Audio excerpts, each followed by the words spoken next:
So welcome back to a new Game Stuff episode, and let me tell you, I really enjoy doing these episodes. It's very hard for me to explain. They're very therapeutic episodes because I get to talk about a lot of stuff I like in video gaming and a lot about the hobby. And today, a few friends of mine that have YouTube channels sent me a few things, and it's in regards to their channels. And I also have some press kits and some other things like that to get through, and some really interesting things. Hang out to the end. I think you'll be surprised by a few of these things. Let us start with the first thing. I got an email about 6 months ago from a guy in Japan, and he said to me, "Hey Johnny, I just wanted to send you this. This is from Japan. His name is Switch. He's a big Shenmue fan, huge Shenmue fan, and he has a website called phantomriverstone.com, and so go check that out on there. Here's the thing. This is why he wanted to write to me. He got me these from Japan. This is so cool. And we got one here. I think one is in English and one is in Japanese. And these are the tourist guides for a certain section in Japan here. And it's all the Shenmue area. Look at this. Is so amazing. I could not say no to receiving this. Follow Ryu's journey down, through the streets of Yokosuka. I hope I'm pronouncing that right. Yokosuka. But look at this. They're all the different locations, the real life locations from Shenmue to where you can find them. So if I go to Japan, I know how to find some of these locations, and this is a true treasure. And really, it's one of those things, only in Japan would you find something this cool. A tourist map to locations in Shenmue. I mean, that is absolutely amazing. And I want to thank my friend Switch for sending these over. Really, truly awesome thing to get. And I really want to say thank you for that. Now, next up, Afterburner. Anybody who grew up in the 80s, you played Afterburner. You played the arcade versions and the music and all that. I'm just a big fan of Sega in general, and I'm a big fan of Yu Suzuki and all of the work that he did with, all of his arcade games, and super nostalgic to get this. And I was opening these up with you guys and having my first looks at them, having a look at some of this great old Sega artwork. And let us open this up. See, we'll do it this way. Here we go. Put that down there, and here, wow, that's nice. Kind of a two-fold poster going on there. Really nice. And we got two LP. Look at how beautiful these records are all the time. Really nice. We got two records of the music, and I just love putting it in and going on a little journey back to the 1980s and just reminiscing about the old arcade days, a time now that it's hard to believe is over. We'll never have arcade days the way we had in the 80s and 90s, and it's a really sad thing, and I'm really happy that Data Discs is continuing to release some of these really great old soundtracks. And okay, next, you see that I'm wearing a certain shirt. This is the Classic Game Room shirt by Mark. I hope many of you know Classic Game Room. He started before me on YouTube, and he had a very successful YouTube channel, but he was very unobtainable. I could never talk to him, and I always wanted to talk to Mark. He was such an incredible dude, and I was like, oh man, we gotta talk one day. And finally, I swear to God, it was nearly 9 years later, we were able to talk. I did a podcast with him, and I want to say something about Mark.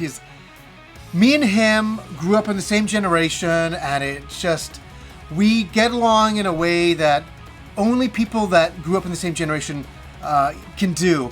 And there's not many people that I know that grew up in the same time as me that remember the same stuff. So we were talking about Galaxy Rangers and all the great old cartoons and Gem and G.I. Joe and Transformers and what it kind of meant back then at our age. And he's pretty much the same age as me. And so I saw that he was selling this shirt online, so I went to order it off Amazon, because he's on Amazon now, and I went to order it, and it wouldn't ship to Canada. I wrote to him, I was like, I'm so mad. I'm like, what the hell is going on? He's like, yeah, they haven't figured that out yet, type of thing. So he's like, I'll just send you a shirt. So he sent me the shirt, which was so cool, like, because I want to support my fellow YouTubers for sure. And he sent me his review of Musha here, and he sent it to me here, which is really great. Stay rad, which is awesome, and yeah, I was so thrilled to get this, and he's done some amazing stuff. I'm so happy he signed everything. I love getting signed things from YouTube channels that I really respect and my fellow friends, and very happy to get that. He also sent me some like DVDs that he did the production on. He did the writing, the filming, and the editing on, and I gotta check these out. That was an unexpected thing. And then Mark is also very much like me as well. He's an artist, a hand-drawn artist, and he did this and signed it to me at the bottom there. So this was a really big surprise when it came. I was like, so awesome and really great. Always getting to know Mark, really great guy. Now, besides Mark, as many of you know, many of you may not know, I've been friends with Gamester81 since really my start on YouTube. He started just a little bit after me, and Gamester's gone on to do a lot of different things. He's kind of slowed down with YouTube. He still does it, but it's not his main thing. He does a convention now. Honestly, Gamester81 is the busiest guy I have ever met in my entire life. He's gone on to doing game design and stuff like that. And I saw Gamester about a year ago, and he came over, and we hung out, we went for dinner, and then he came back. He's like, John, let me show you this game that we're working on, because he does this thing through Collector Vision. And he had it on his laptop set up, and he said, play it, I want your feedback. So I played it for a good 30 to 40 minutes and tested it all out, and I gave him some feedback. I can't really remember all the details of it. I said, maybe this could be better, and this seems a little bit this, and he's like, yeah. And he's like, yeah, I'll mention all these things to the development team. And the day came, and he sent me and Rob a copy of this. I'm so proud, I'm being serious here. I'm very proud of Gamester for all the things that he's accomplished in his life. And this is the big one. Sydney Hunter and the Caverns of Death. He created his own Super Nintendo game. I mean, the dream of all of ours growing up, but he did it. He's actually done it. And let me say, and he's not just because he's a friend of mine, I played this game, and I was like, God, I can't believe what you guys have done. And when I was in Arizona, I met some of the other development team that were working on the game, and I got just to talk to them, just normal, down-to-earth guys that were working on a game they had a lot of passion for. And I was like, this is so great, guys. And finally, they shipped me a Super Nintendo version of it. Look at this. With the soundtrack is right here. And just a little stuff, a little note from the development team for Collective Vision Games. And so, a couple of cards here going on as well. And I'm just so proud of, for me, I want all of my friends to do really well in life. And I'm really happy that Gamester's following his dream. He's running big, anime, video game, kind of like everything kinds of conventions. I'm just so thrilled for him. Pop culture conventions. He's got so much going on, and I'm so happy he's done so well. And I'm happy that I've known him for over 10 years of my life now, and it's been a true pleasure. And I don't get to talk to John as much as I would like these days, but I'm always paying attention. And I think you can find this game on CollectiveVisionGames.com. Check that out. Do a search on that, CollectiveVisionGames.com. Check out the game. It was really quite well done. And so now we get into some press kits. And this was interesting because I got God of War, and I had written to them and I said, hey, I always write to Sony and say, is there any press kits available? And usually I don't get an email back. And so I wrote to them, hey, is there any God of War press kits? Because I got nothing to lose. And I didn't hear anything back. And then this showed up. This thing right here. I was like, what is this? And I think this is like a Canadian-only press kit. I'm not quite sure. And here is what it looks like. I'm going to try to open this up for you guys. Oh, I'm doing it backwards. So let's do it the right way. There we go. So that's what this is. This doesn't have a game in it or anything like that. It's purely cosmetics sent from, I think, the development team. Let's see. This is I remember when I first got this, I'm like, how does, here we go. I'm gonna pop that in, play some of that. So, okay, you see this here? I'm looking at my monitor here so I get this right. And that's what it looks like. This is what it is. Couple of medallions going on in there. And yeah, so much has gone into making this game over the years. Hundreds of talented developers poured every ounce of skill they had into creating the experience you're about to have. I could not be more proud and to have been a part of this. We hope you enjoy playing it as much as we enjoyed making it. Corey Balrog, creative director, Santa Monica Studio. So I was really thrilled to get this. And you do open this up, you take this out, and there's just, this is weird. There's just a little sleeve here. See what that, like, it's a little sleeve. And a little art book here. So let's show you that. A little art book.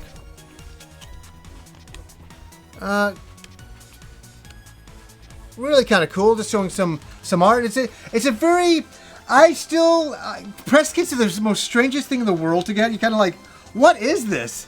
You know, what is going on with this? And I'm really thrilled to have some of these. These are, to me, real collector pieces. Stuff I'll never sell in a million years because they're so one of a kind. I don't even know how many people got this. Because I personally asked for it. And I asked for press kits for all sorts of stuff that they never got back to me about. And there doesn't seem to be a press kit. I remember asking for Horizon Zero Dawn, and I got something, which is amazing. Here, another press kit. This is another one, and this is from EMU team. It says, "Congrats, you've been chosen to receive an Ease Origin press kit. Please find an Xbox code in the hidden parchment. If it's sealed with a silver wax, you can also ask us for another code if yours gets screwed up or something like that." Okay. Oh, there's something else that it says here that's interesting. Also, are you brave enough to taste our strength potion? Let's find out. This is a great little press kit from .emu. Look, it's a book of ease. This is great stuff. Huh. Is there? Just a second here. Wow. Okay, so I'm gonna hold it here for you so you can see, and then you open it up. It's like opening a book up.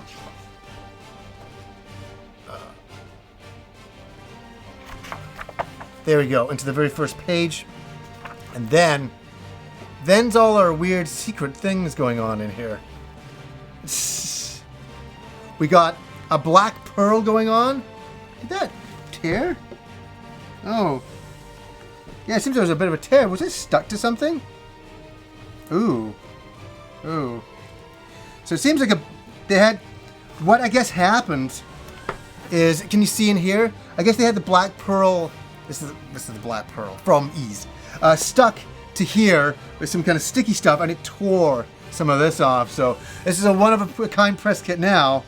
And I guess in here in the parchment is the code, which I will not open up. And here, I guess this was stuck in there as well. I'm taking this sticky stuff off. This sticky stuff is a nightmare. Here is my drink. And the weird thing is some of my other friends, Rerez and I think GameSack, got one of these as well. It's cranberry juice.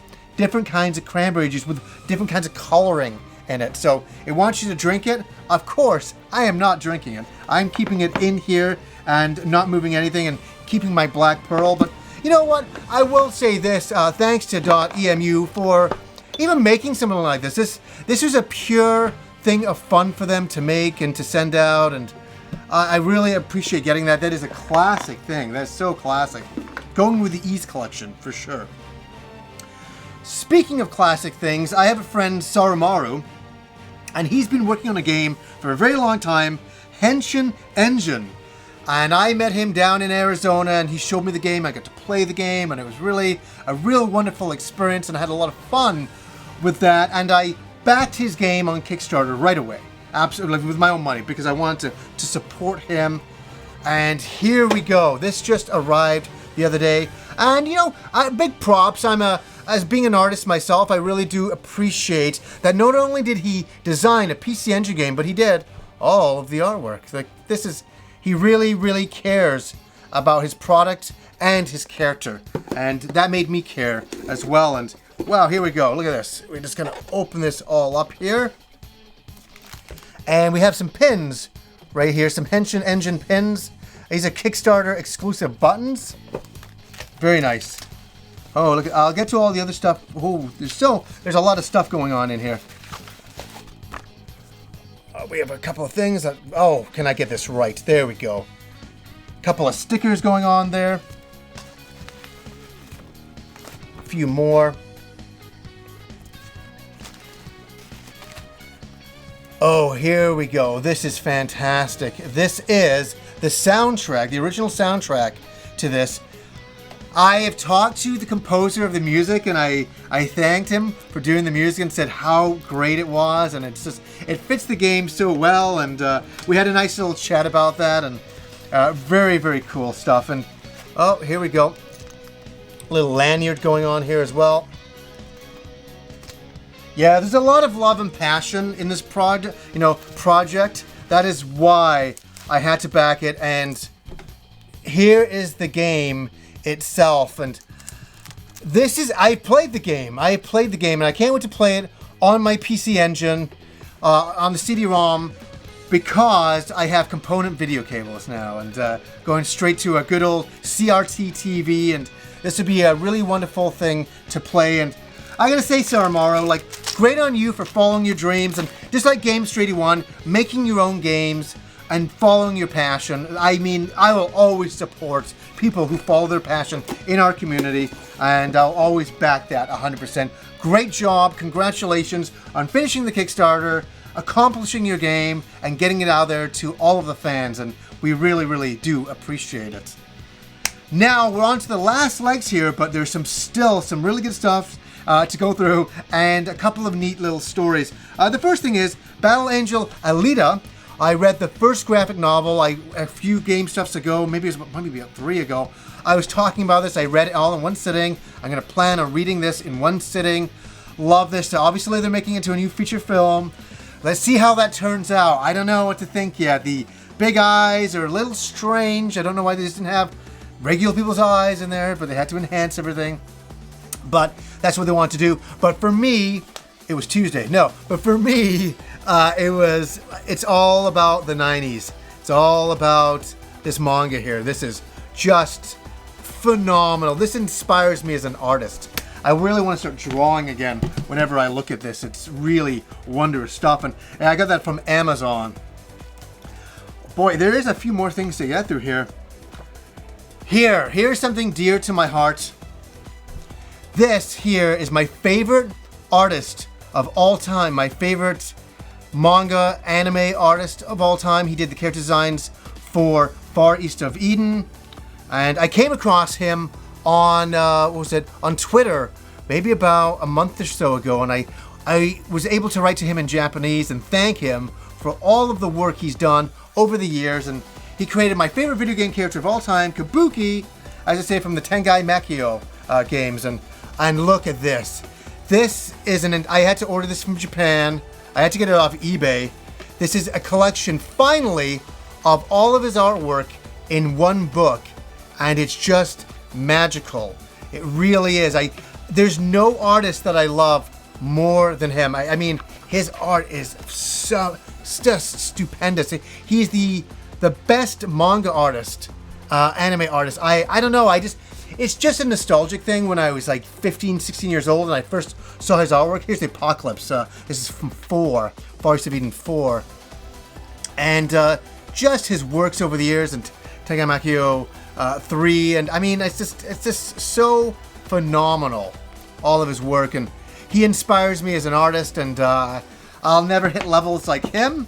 But you know what? I can appreciate his artwork, and I was really happy to get that. So yeah, definitely try to pick up this book. There's the name of it right there, and try to order that off, Amazon. I think you can get it off Amazon, Japan for sure. Okay, another Hyperplay RPG. This is a fanzine, and this is one that I absolutely support on the show. And I think there's a little note inside. There is, and it says, Hey Johnny, hope this finds you well. Here's our latest issue, a Mother Series special. Thanks for all your support. Cheers, Ed. And thank you, Ed. Thank you for always sending these my way. Growing up, in Canada, and also obviously being in England, I was part of the fanzine scene, and I really appreciate fanzines quite a lot. It takes a lot of work, and good job on the color printing, by the way. This is from a different time, I still.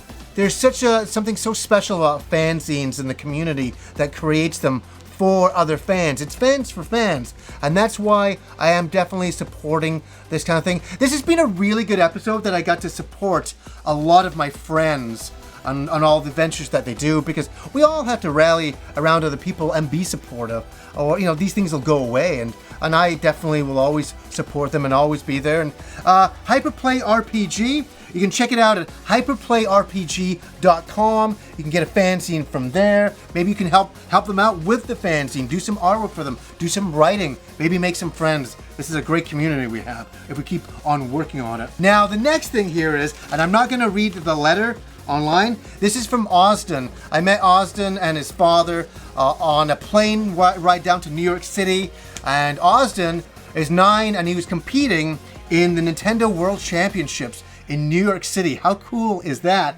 And I think I mentioned this before. He kicked my ass in Mario Kart on the plane, and we're all laughing about it. And I'm like, this is why you're going to the Nintendo World Championships, and I'm just going to go to Comic-Con. And we, really want to support Austin going into that, being a Canadian myself, and him and his father. It was really nice meeting them, his entire family, his mom as well. And I just got this letter, and it just broke my heart. And Austin made this for me, a perler bead version of me. And oh my God, that is the sweetest thing. And I just want to say thanks so much, Austin. I thought that was really, really nice of you to do. And good job in getting into the Nintendo World Championships and doing your best and all of that. And I'm sure we're going to see you there again very, very soon. Okay, we're going to end with a couple of movie things. The Last Jedi. Yes, The Last Jedi. The Last Jedi. There's a lot to talk about with this, and I don't think I'm going to do it here. I'm going to do a podcast with JKB and Haley from Epic Mealtime. And we're all going to talk about The Last Jedi, because I famously did a review on it on the channel. I was very positive about the movie. I had an afterglow of seeing the movie. And I came in, I was like, yeah, I love the movie. I thought it was great. And then the weird thing is I woke up in the morning, and after posting the review, and I felt really good about it, and I got so many thumbs downs, and I was like, and thumbs downs don't hurt me. It doesn't bother me. I was more curious why. I was like, everybody disliked my review.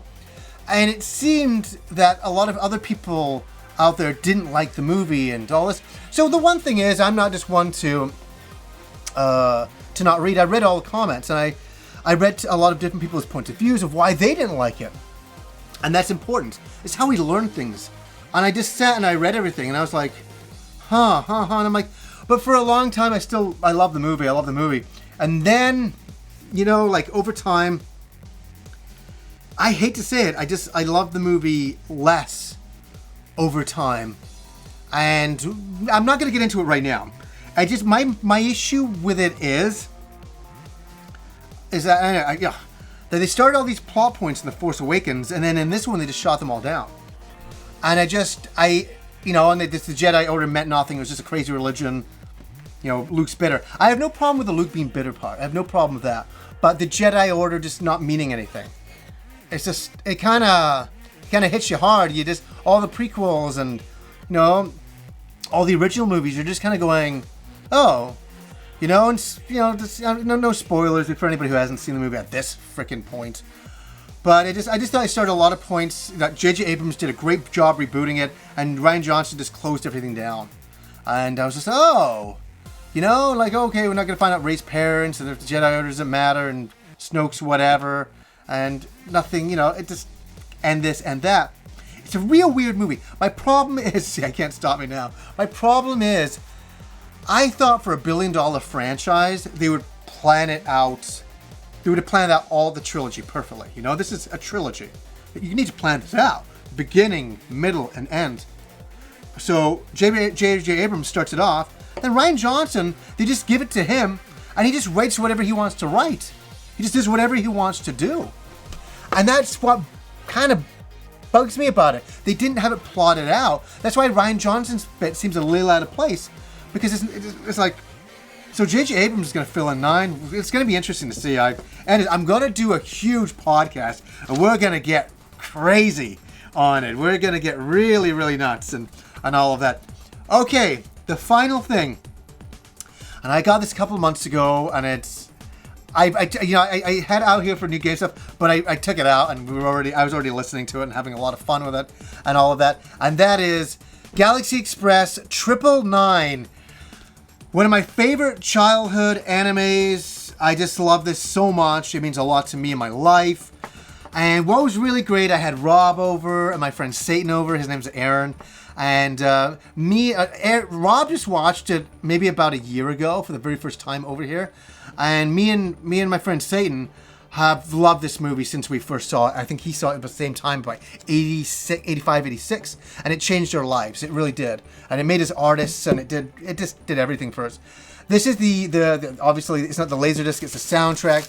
And I put it on for us. They were all over a couple of weeks ago, and I put it on, and we were drinking, and it must be 3 a.m. And I put this on, and me and Satan were in this amazing talk about anime and kind of the olden days of anime and how classic this was and why it was classic and why it meant something to us. And that should have been an episode into itself. But that's, this is stuff we do in the other room. We're just drinking and having a good time and listening to the soundtrack and getting a small tear and reminiscing about why we still like anime and what anime means to us and how great it is. And this soundtrack is like the soundtrack of my youth. It's incredible. For anybody who hasn't seen the movie, I heard this. They are bringing out a Blu-ray of it. It is on DVD. It's by Discotek. And Discotek loves double dipping. So you'll get a DVD. Then you'll get, an enhanced DVD. Digitally remastered DVD. And then, about a year will go by. Then they're going to give you the Blu-ray. You know what I do now? Just wait for the Blu-rays. I learned on Venus Wars that I should have just waited. And I need to get Robot Carnival next. That's another classic from my youth as well. So anyways, guys, a lot to get through. I hope you're still here. And I just wanted to chat about some fun things. Absolutely. So anyways, guys, until next time.